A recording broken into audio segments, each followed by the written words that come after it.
Rei aí, aleluia. Amados, nós iniciamos na última quinta-feira a mais nova série de mensagens da nossa igreja chamada Defenda a Sua Fé. Eu quero realmente encorajar você que não assistiu ou não ouviu a primeira mensagem. O tema dela é do bem ou de Deus? É uma pergunta, foi muito especial. E por que toda a primeira mensagem ela é importante? Porque nós trazemos base e fundamento para aquilo que nós vamos construir a cada semana.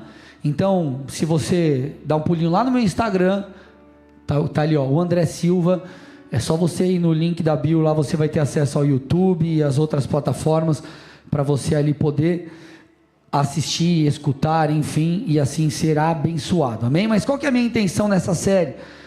Gente, nós vivemos em dias em que estão tentando rotular os cristãos de muitas coisas, e como consequência tentam minar a nossa fé, enfraquecer a nossa fé, e também impedir que nós possamos influenciar a sociedade. Então chamam cristãos de intolerantes e de tantas outras coisas, muitas vezes por nosso posicionamento moral. E por que nós temos esse posicionamento e teremos para todo sempre? Porque a palavra de Deus não muda. Uma das coisas que nós precisamos entender sobre Deus é que Ele é imutável. Esse é um dos atributos de Deus. Se Deus é imutável, o Deus do Antigo Testamento, bem como o Deus do Novo Testamento, se assim eu posso dizer, ou o próprio Jesus, eles nunca mudaram. Se é um Deus que sempre pediu ao seu povo e proclamou santificação, Ele assim o fará por todo o tempo. E como filhos de Deus, como representantes dele aqui na terra, embaixadores, nós proclamaremos aquilo que o Senhor espera de todo aquele que decide crer em Cristo Jesus, amém? Nós iremos proclamar aquilo que Deus espera das nações. Mas basicamente nessa série, gente, nós vamos aqui navegar e estabelecer duas coisas. A primeira delas é, qual deve ser o nosso posicionamento em detrimento a isso que eu estou falando aqui a vocês, em detrimento a esse ataque à nossa fé, e eu irei fundamentar com vocês aqui, doutrinária e biblicamente, fundamentos da nossa fé. Nós vamos entender por que nós cremos do jeito que cremos, por que vivemos do jeito que vivemos, por que algumas práticas a Bíblia espera e comunica a cada um de nós, por quê? Isso é muito importante nós conhecermos. Eu já vou falar sobre isso daqui a pouco, né? Mas o que eu preciso, só para dar não um spoiler, né? Porque já foi, mas é deixar aí você com vontade de voltar e assistir a primeira mensagem, porque eu falo um pouco sobre defesa da fé, fundamento bem isso. Na primeira mensagem eu disse o seguinte: nem tudo que é chamado de bom pela sociedade é de Deus. Nem tudo que é chamado de bom, nem tudo que é chamado de aspas moral, ou melhor dizendo, aceitável, o é à luz das Escrituras. Então você vai voltar lá, você vai entender tudo isso, bem como a importância da defesa da fé. Mas antes da gente avançar aqui no tema de hoje, que também é uma pergunta, né? O amor não fala nada, é uma pergunta, né? Eu vou conversar com vocês aqui sobre se em nome de um amor que dizem aí fora, eu não devo corrigir, não devo expor as pessoas à verdade, não devo confrontar atitudes que ferem a palavra. Será que amar envolve simplesmente permitir que as pessoas façam o que elas desejam? Obviamente não, e nós vamos entender o porquê. Mas antes, eu preciso reforçar algo. Eu preciso que você entenda por que nós devemos defender a nossa fé ou estar muito bem estabelecidos nela. Então, antes de a gente avançar, eu quero voltar em alguns pontos que eu tratei na última mensagem sobre defesa da fé e consolidar mais algumas coisas, porque, amados, é de extrema importância você como cristão entender por que Deus espera que você tenha algumas práticas. Às vezes nós sucumbimos diante de pressões, diante do mundo, diante das tentações, porque nós não estamos solidificados na nossa fé, ou como o Senhor mesmo diz na parábola, em uma das parábolas, nós não criamos raiz. E se você não cria raiz, você simplesmente abandona o barco. Então, por que é importante nós aprendermos a doutrina bíblica, aprendermos a defender a nossa fé? 3 motivos. Primeiro, influenciar a cultura, ok?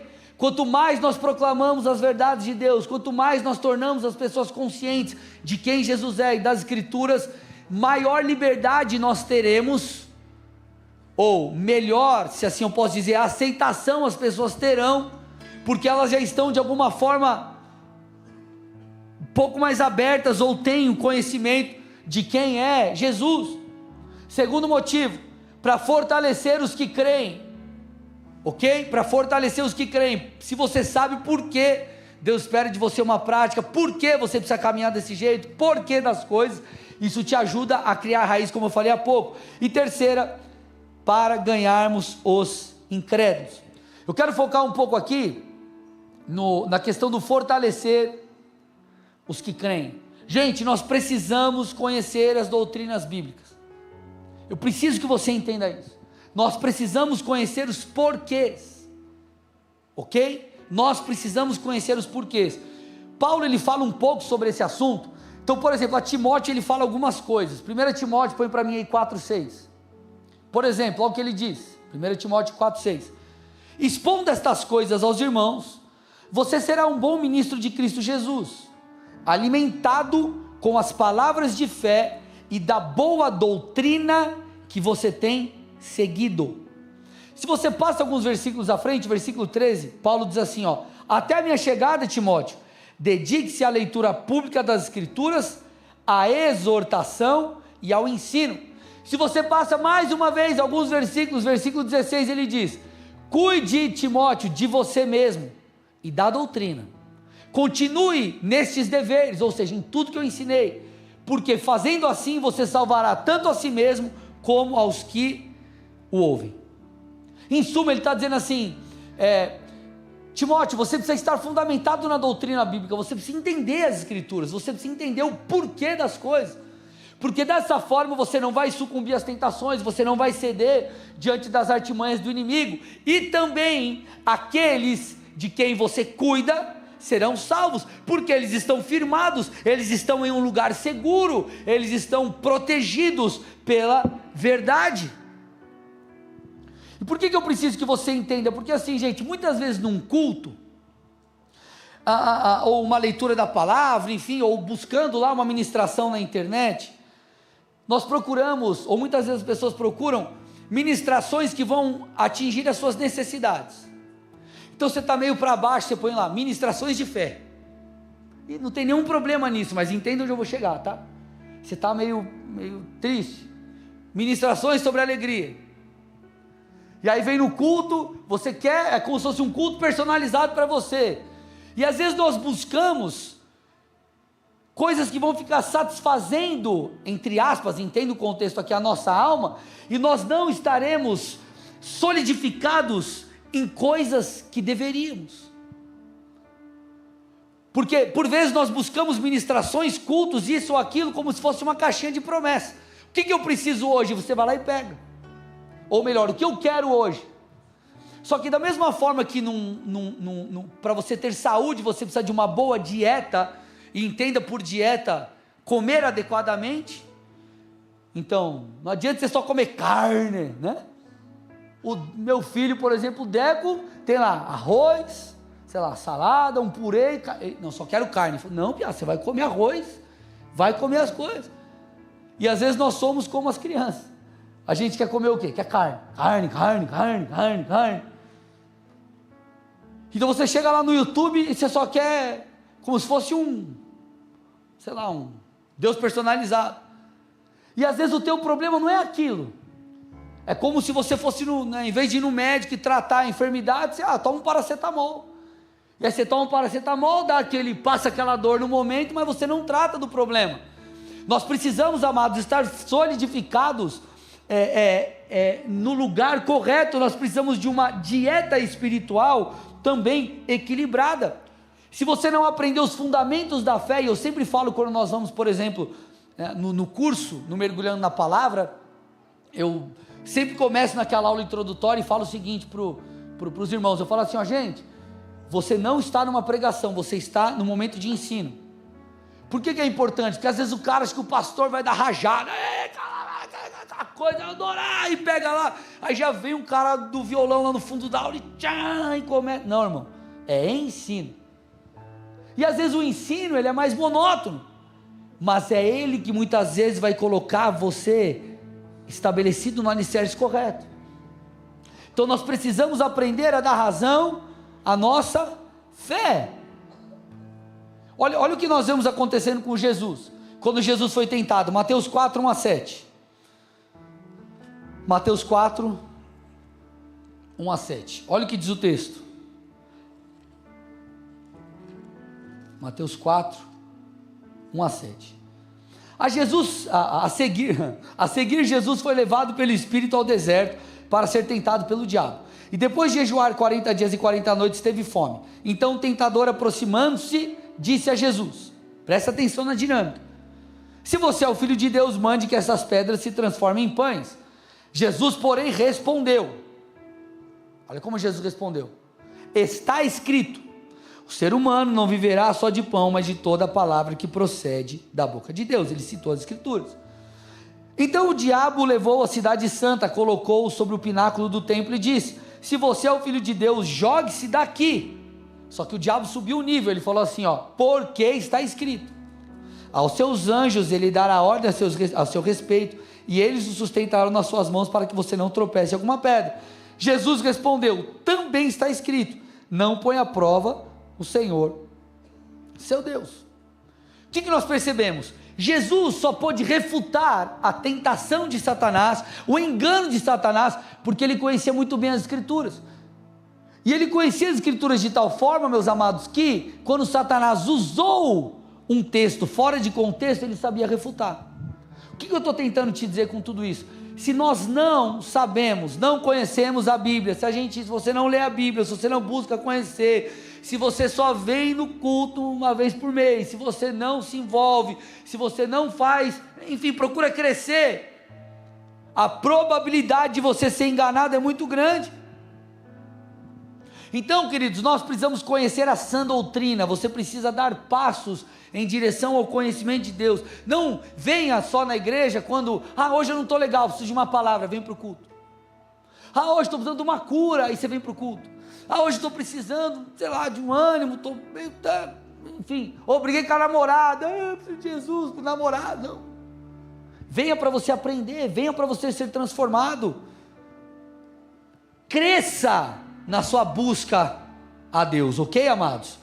Então, isso é de extrema importância você entender, e por isso eu quero que você volte na mensagem da última quinta, para você entender também outros pontos que eu falei, sobre defesa da fé, amém, amados? Então o que a gente vai fazer nessa série é isso, entendermos pontos importantes, cruciais, para que nós possamos estar solidificados, enraizados na doutrina bíblica, amém, gente?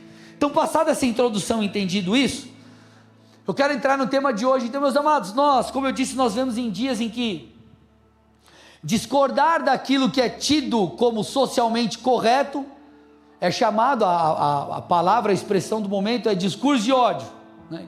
Não pode falar, porque você fala, não pode, você tem que ser o camarada politicamente correto. Agora, será que essa é uma verdade? Será que à luz das escrituras é pecado ou é errado eu confrontar algo em alguém? Ou melhor dizendo, será que confrontar o pecado significa não amar? Será que amar é calar-se? Será que amar é eu... não, deixa essa pessoa de lado porque ela é assim, ela gosta disso. Será que isso é respeito? Será que isso é amor ao próximo? Ou será que isso está errado? O que a Bíblia fala sobre isso? Gente, diante de todo discurso, diante de toda argumentação, como filhos de Deus, nós precisamos fazer a seguinte pergunta: isso que eu estou ouvindo é bonito ou é bíblico? Tal discurso é apenas belo ou ele é bíblico? Obviamente que muitas vezes o discurso bíblico, ele é lindo. Quantas vezes talvez você não se pegou lendo as escrituras e falando, Deus é maravilhoso, que palavra bela, que palavra de esperança, uau!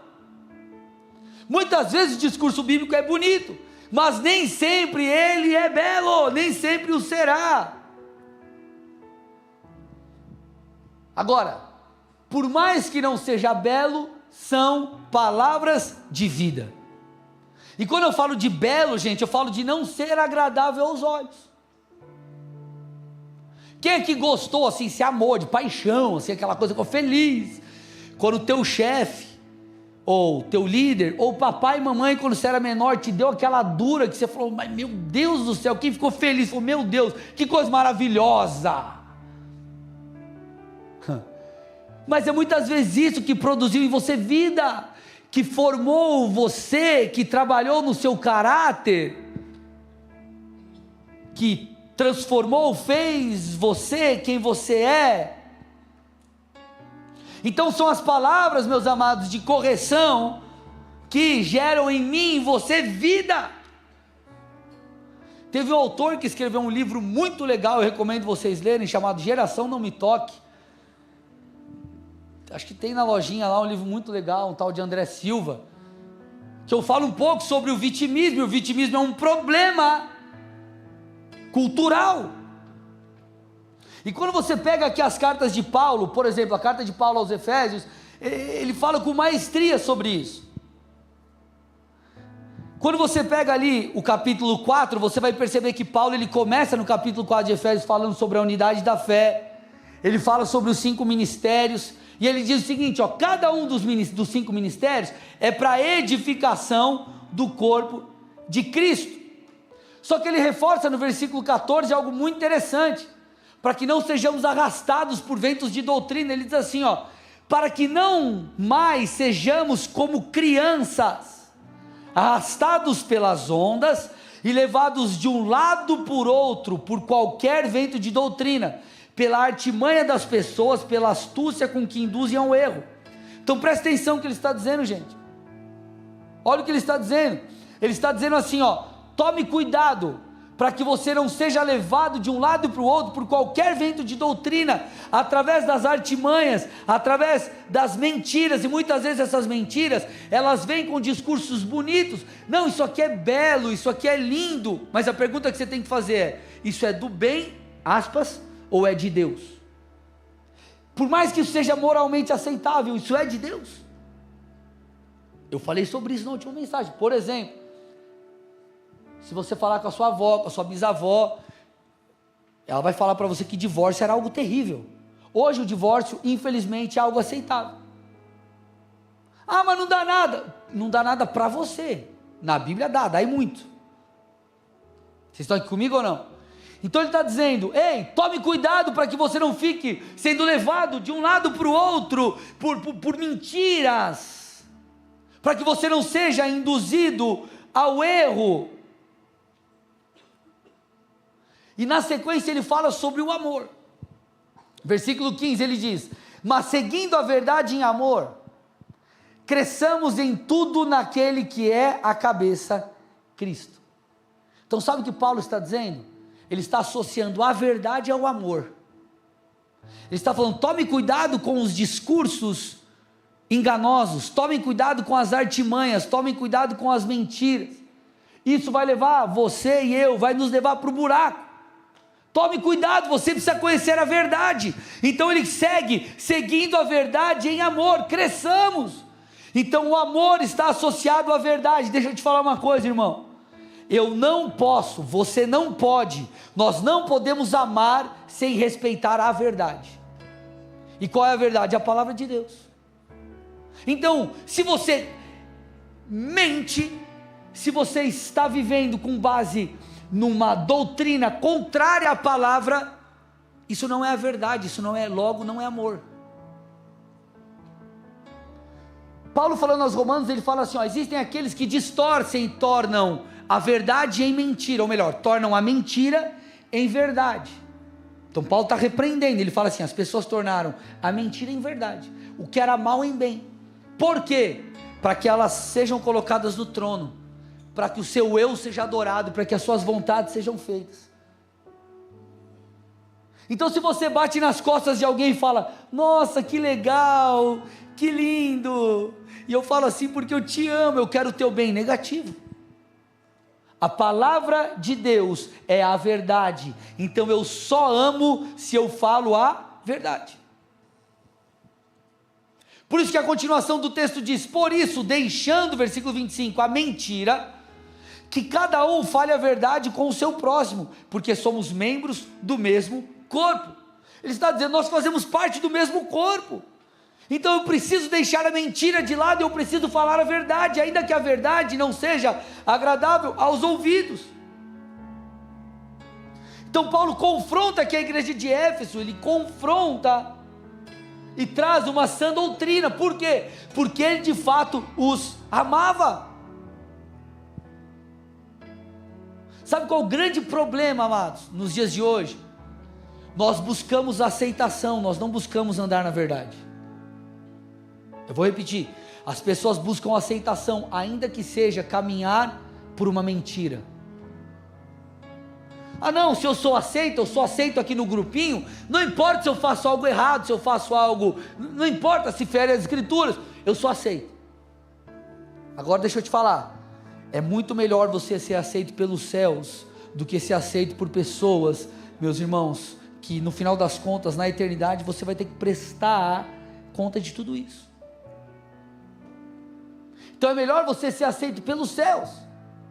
Então nós não podemos, meus amados, transformar ou aceitar a transformação da mentira em verdade. Tanto é que nós vemos na sequência do capítulo, versículos 17 a 24 de Efésios 4.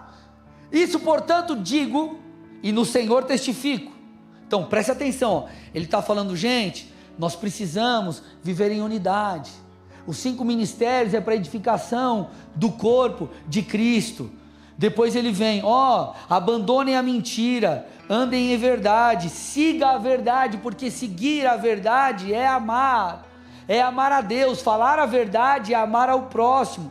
E aí ele continua aqui, não vivam mais como os gentios, que vivem na vaidade dos seus próprios pensamentos, tendo o seu entendimento obscurecido, separados da vida que Deus concede por causa da ignorância em que vivem, pela dureza do seu coração.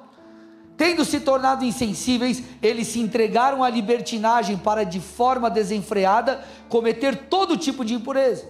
Mas não foi assim que vocês aprenderam de Cristo, se é que de fato ouviram falar dele e nele foram instruídos, segundo é a verdade em Jesus. Quanto à maneira antiga de viver, vocês foram instruídos a deixar de lado a velha natureza, que se corrompe segundo desejos enganosos, olha lá, e se deixam renovar no espírito do entendimento de vocês, e a se revestir da nova natureza, criada segundo Deus em justiça e retidão, procedentes da verdade. Então ele está dizendo assim, aquilo que o mundo chama de verdade, que fere a Cristo, é mentira. E se é mentira, é fruto de engano, não de amor. Ele está dizendo, agora vocês conhecem a lei de Cristo, e vocês precisam se revestir, ou vocês precisam se comportar dessa maneira, porque dessa forma vocês o amarão, porque esta é a verdade. Então a verdade tem a ver com o amor e não a mentira. Uma das coisas que você vai aprender na universidade, uma das coisas que a cultura pós-moderna proclama é, a verdade ela é mutável, ou seja, ela muda, para cada pessoa ela é uma. Moralmente existe uma verdade, a verdade é a palavra de Cristo. O problema é que essa mentalidade, as pessoas trouxeram para dentro da igreja, e faz o que? Gera heresias, como a hipergraça e todas essas coisas. Então nós precisamos entender o seguinte, meus amados, que o amor fala, o amor proclama, o amor confronta. Amar é falar, amar é confrontar, amar é não se calar. Não é como as pessoas falam, não, você ama, então não fala nada, cara, está tudo bem, cada um tem a sua verdade, cada um tem o teu jeito, cada um tem a tua maneira de viver, e está tudo bem. Outros textos falam sobre isso, Provérbios 3,12, por exemplo, olha lá, porque o Senhor repreende a quem ama, o Senhor, Deus, repreende quem Ele ama, assim como um pai repreende o filho a quem quer bem. Mas não era o contrário, pastor? Se eu amo, eu respeito a opinião ou melhor, opinião não, né, que nós temos que respeitar a opinião de todos, mas se eu amo, eu aceito aquilo e tá, né, tipo assim, tá tudo certo. Cada um tem as suas escolhas. Como cristãos, nós respeitamos as escolhas e a opinião de todos. Agora, nós temos o direito de proclamar aquilo que nós entendemos como verdade. Vocês estão comigo ou não? Ele está dizendo, o pai repreende o filho a quem ama. E essa cultura, ela se tornou intrínseca até os filhos de Deus, aqueles que andam em verdade. O cara vai lá e repreende. O pastor repreende a ovelha, o líder repreende o liderado, qualquer coisa. A pessoa fica brava. Ela não recebe em amor. E acha que aquilo é um problema. A Bíblia está dizendo, o pai repreende ao filho quem ama. Isso é bíblico. O escritor de Hebreus, ele fala de maneira incrível sobre esse tema, inclusive ele cita Provérbios. Olha lá, Hebreus 12, 5 a 11. Presta atenção nisso, que incrível esse texto. E vocês se esqueceram da exortação que lhes é dirigida como filhos? Filho meu, não despreze a correção que vem do Senhor, nem desanime quando você é repreendido por Ele, porque o Senhor corrige a quem ama e castiga todo filho a quem aceita. É para a disciplina que vocês perseveram. Deus os trata como filhos. E qual é o filho a quem o pai não corrige? Mas se estão sem essa correção, da qual todos se tornaram participantes, então vocês são bastardos e não filhos. Olha isso. Ele continua, além disso, tínhamos os nossos pais humanos que nos corrigiam, e nós os respeitávamos. Será que então não nos sujeitaremos muito mais ao pai espiritual para vivermos? Pois eles nos corrigiam por pouco tempo, segundo melhor lhes parecia. Deus, porém, nos disciplina para o nosso próprio bem, a fim de sermos participantes de sua santidade. Na verdade, toda disciplina, ao ser aplicada, não parece motivo de alegria, mas de tristeza. Porém, mais tarde produz fruto pacífico aos que têm sido por ela exercitados, fruto de justiça. Gente, isso é incrível. Vocês estão comigo aqui ou não? Vocês estão prestando atenção? Estão gostando? Vocês estão quietinhos? Vocês estão com frio, né? Deixa eu tomar uma água aqui. Esse texto ele traz algumas coisas muito legais. Por exemplo, a primeira delas, o pai corrige. O pai corrige. Meus irmãos, se não há correção, haverá lacuna na paternidade. Escute. Seja uma paternidade natural, física, você como pai mesmo, ou seja uma liderança espiritual, aquilo que nós chamamos de paternidade espiritual. Se não há correção, haverá uma lacuna nisso, porque é responsabilidade do pai corrigir o filho, corrigir a rota do filho. Nós temos hoje leis que a criança escolhe se ela muda de sexo ou não muda de sexo. Mas a criança não pode dirigir o carro, mas ela pode mudar de sexo. A criança não pode votar, mas ela pode mudar de sexo. A criança mal está alfabetizada, estou exagerando aqui um pouco, mas pode fazer isso. Vocês estão comigo aqui ou não? Ah não, mas é o direito da criança, meus irmãos. A responsabilidade do meu filho é minha. É minha responsabilidade como pai guiá-lo. Vocês estão aqui ou não? O que ele sabe da vida para tomar algumas decisões? Nada. Se eu der 10 reais para ele, ele vai no mercado e compra um chiclete. Então o papel do pai é corrigir, é bíblico. Segunda coisa, ele diz, se não há correção, você não é filho. O que ele está tentando dizer? Que a correção é um ato de amor, e a correção mostra o quanto você importa para o pai. Se o pai está te corrigindo, é porque você é amado. Se o pai está te corrigindo, é porque ele te considera como um filho. Se o teu líder está te corrigindo, é porque ele te vê como um filho espiritual. A correção, ela é um ato de amor.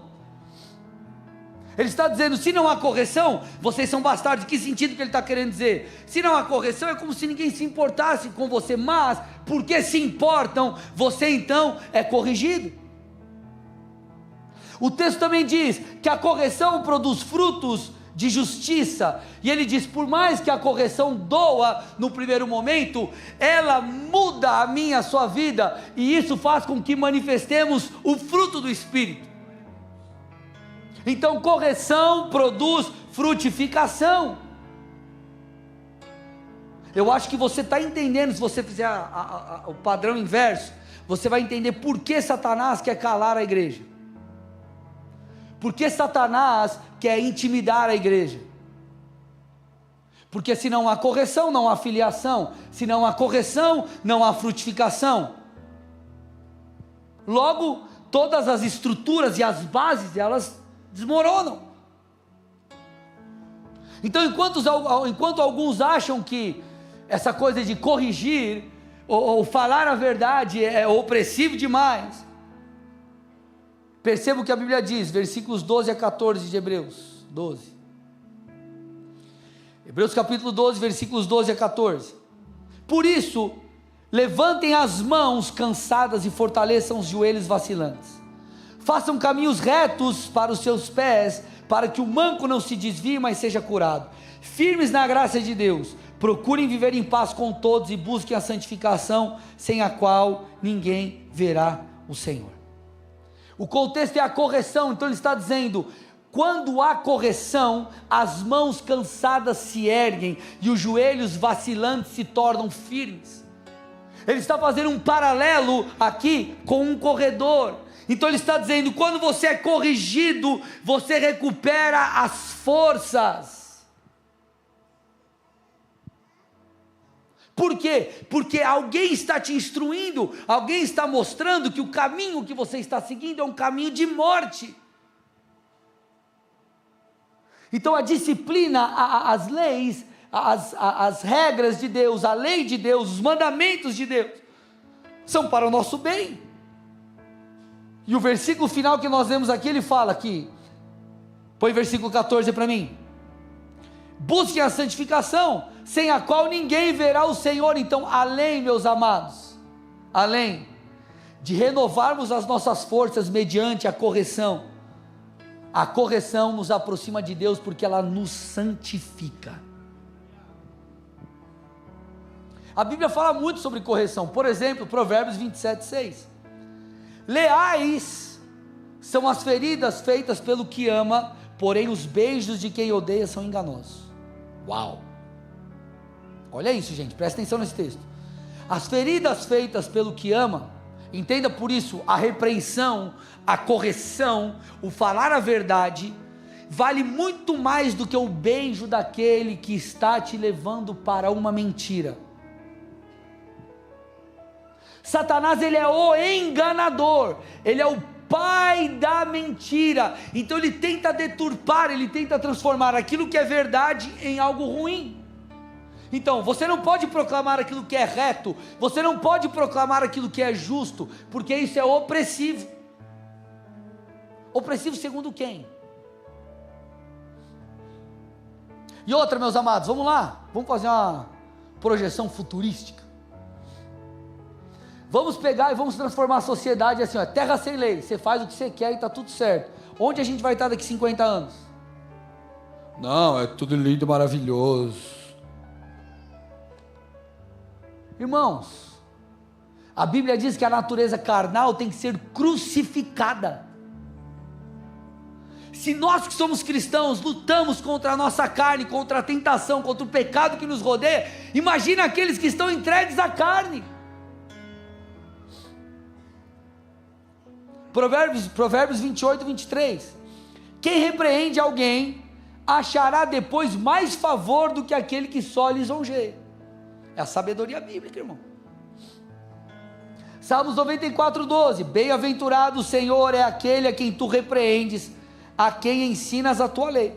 Então ele está dizendo, ó, feliz, bem-aventurado é aquele que é repreendido pelo Senhor, porque a repreensão produz transformação, produz fruto. Provérbios 15, 31 a 33, não ouvir a sabedoria de Deus, não escutar a repreensão, meu irmão, é ir contra a sabedoria bíblica. Olha o que diz o texto: quem dá ouvidos à repreensão construtiva terá sua morada no meio dos sábios. Quem rejeita a disciplina despreza a si mesmo, mas o que aceita a repreensão adquire entendimento. O temor do Senhor é instrução na sabedoria, e a humildade precede a honra. Então ele está dizendo: você quer ser sábio? Escute a repreensão, escute as leis de Deus, escute a ordenança do Senhor. Agora, você quer ser o oposto do sábio? Desobedeça. Então o que o mundo fala? Não! Esses crentes aí acham que isso, acham que aquilo, aquilo.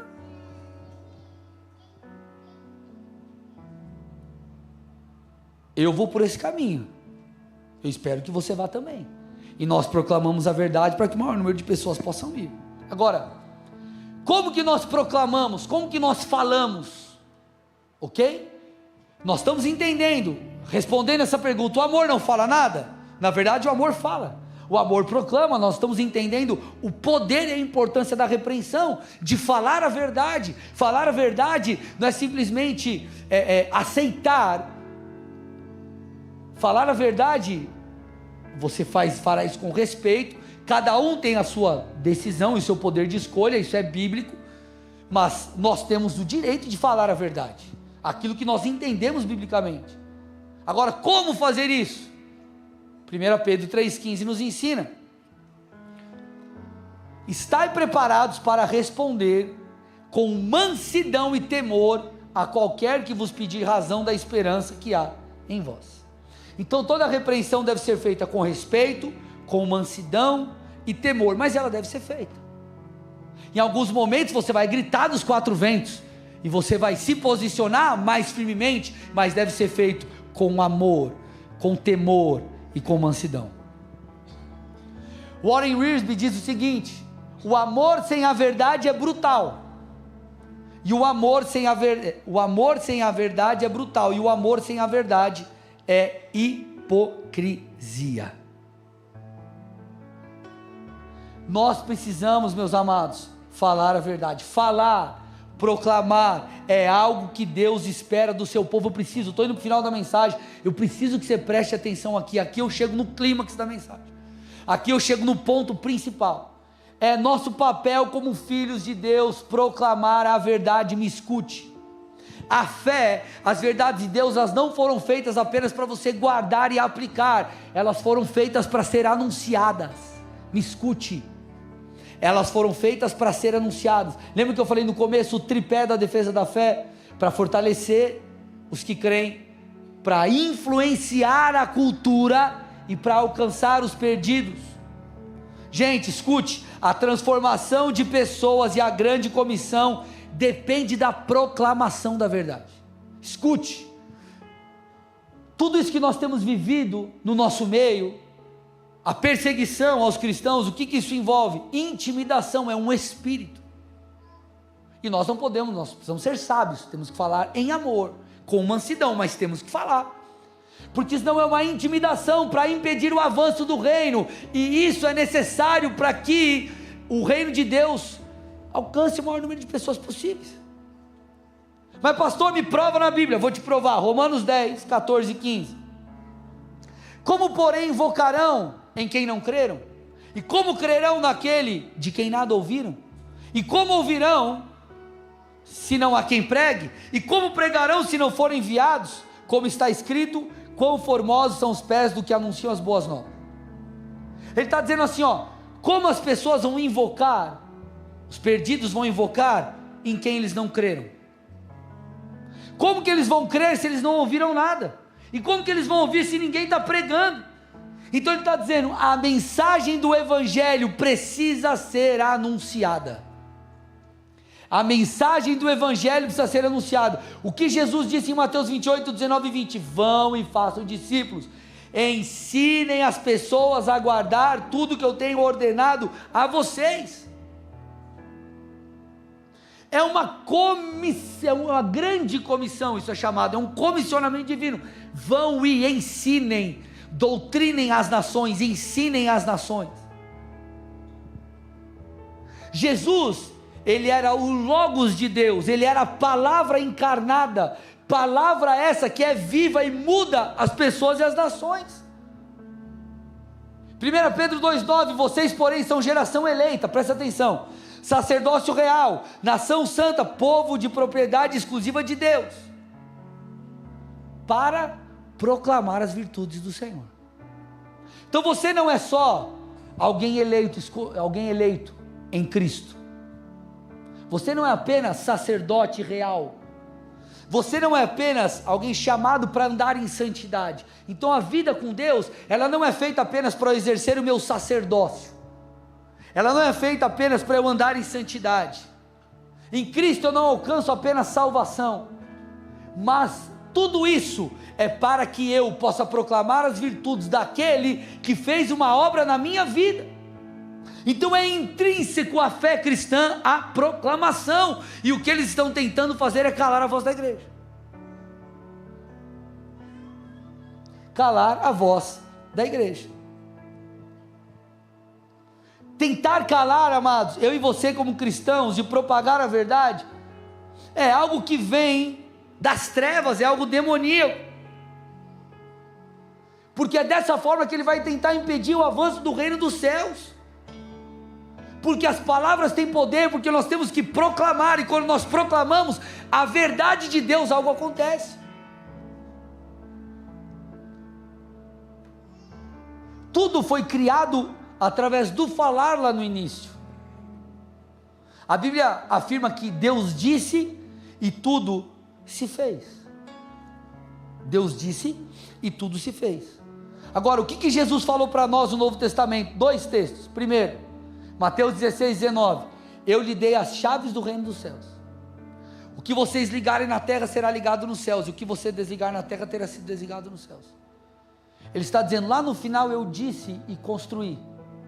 Jesus, quando você olha o início de João 1:1, ele tenta fazer uma menção com o início também de Gênesis, depois você dá uma olhadinha lá, então ele fala sobre o Logos de Deus, e cara, se for falar sobre Logos, dá uma série de pregação inteira, mas Logos, uma das coisas, ele é a palavra, então ele está associando o dizer lá atrás com Cristo vivo, a palavra de Deus, aquilo que é proclamado, aquilo que é liberado, aquilo que é comunicado, e Jesus está dizendo, proclamem também, eu dei a vocês chaves, eu dei a você autoridade no reino dos céus.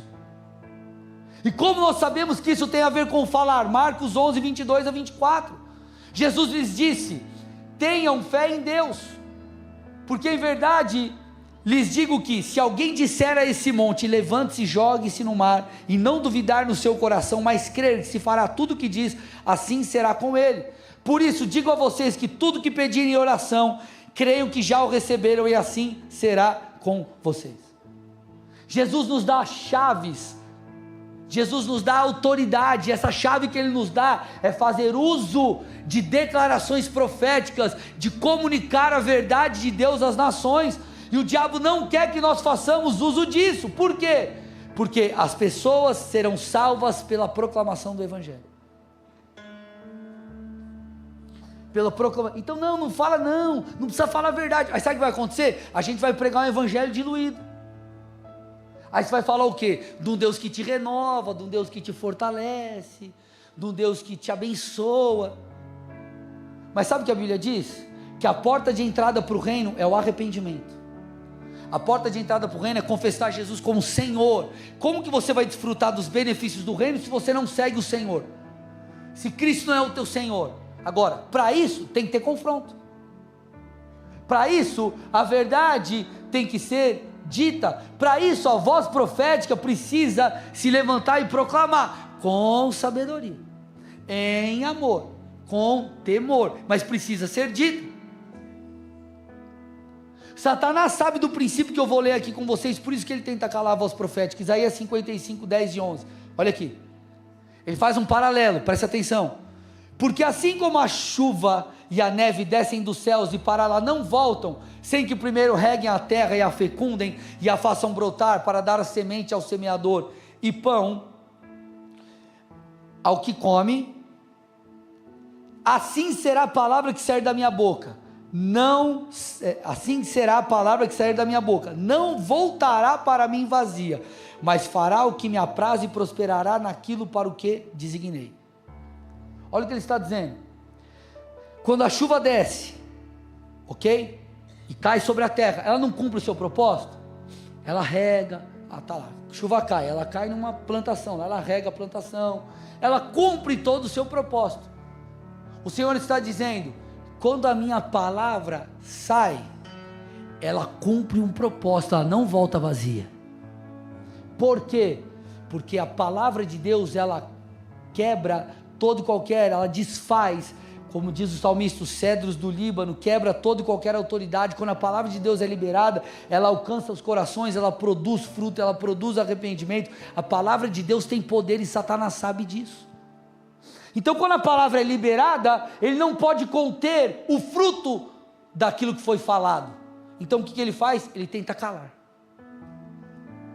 Se eu falo e a palavra produz vida, se eu pregar, eu sei que, obviamente, as pessoas têm o livre-arbítrio para crer ou não, mas se eu prego, as pessoas têm a oportunidade de crer em Jesus.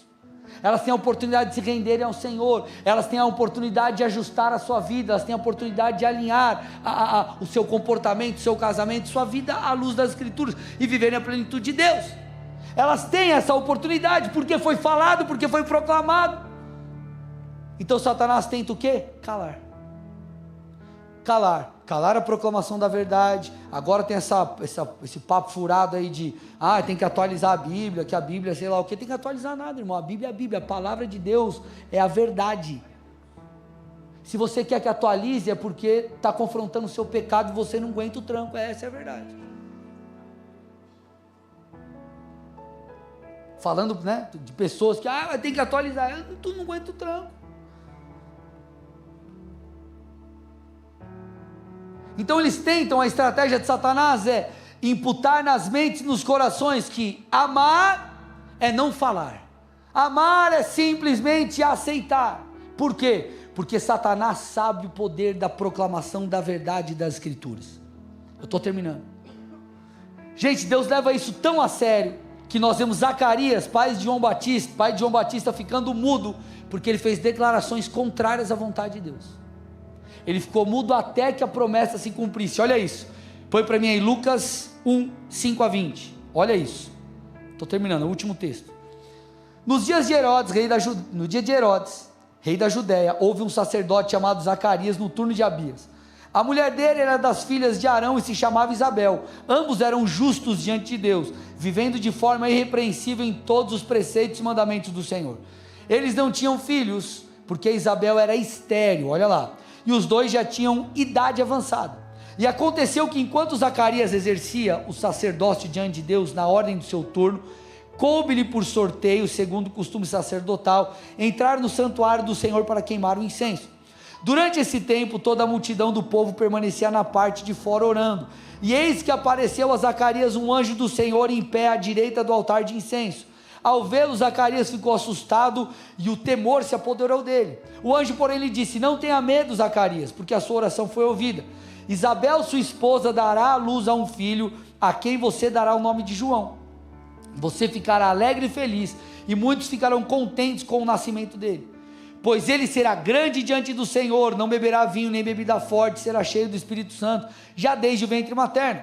Ele converterá muitos dos filhos de Israel ao Senhor, o seu Deus. E irá diante do Senhor no espírito e poder de Elias para converter o coração dos pais aos filhos e converter os desobedientes à prudência dos justos e habilitar para o Senhor um povo preparado. Então Zacarias perguntou ao anjo, olha lá: como terei certeza disso?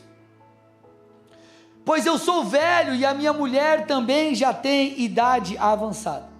O anjo respondeu: eu sou Gabriel, que estou a serviço de Deus e fui enviado para falar a você e lhe trazer essa boa notícia.